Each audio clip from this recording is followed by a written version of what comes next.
आपको बताएं कि थाना संभल में नॉन कस्टम BMW की रातों रात हवालगी बगैर नंबर प्लेट गाड़ी छोड़ने पर संगीन कानूनी सवालात जन्म लेने लगे।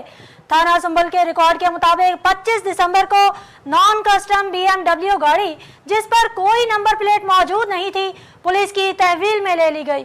ताहम ये गाड़ी 26 दिसंबर की शब तकरीबन 2 बजे बगैर किसी तहरीरी हुक्म, अदालती इजाजत, कस्टम क्लियरेंस या कानूनी दस्तावेजात के एक नामालूम शख्स के हवाले कर दी गई।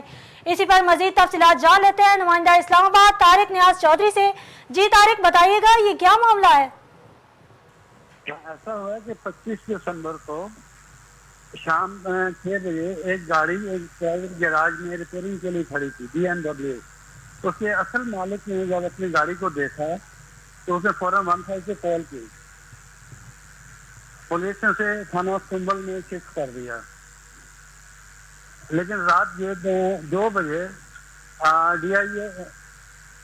रात 2 बजे उन लोगों ने, पुलिस वालों ने उस गाड़ी को बगैर किसी लिखत पढ़त के छोड़ दिया। D12 में एक वर्कशॉप है जहाँ पे एक स्मगल शुदा गाड़ी नॉन कस्टम बगैर नंबर प्लेट के खड़ी थी। जब उसकी ओरिजिनल मालिक ने उस गाड़ी को देखा तो उसने फौरन 15 से कॉल की और कॉल करने के बाद थाना संभल ने उसे थाने में शिफ्ट कर दिया। लेकिन रात 2 बजे DIG ऑपरेशन और CPO रावलपिंडी और DIG रावलपिंडी की मुदाखलत पर वो गाड़ी छोड़ दी थी, जिसका कोई भी ना तो उन्होंने एप्लीकेशन ली और ना ही उसे किसी का इंसाफ किया। बहुत शुक्रिया तारिक नियाज चौधरी, आपने हमें आगाह किया।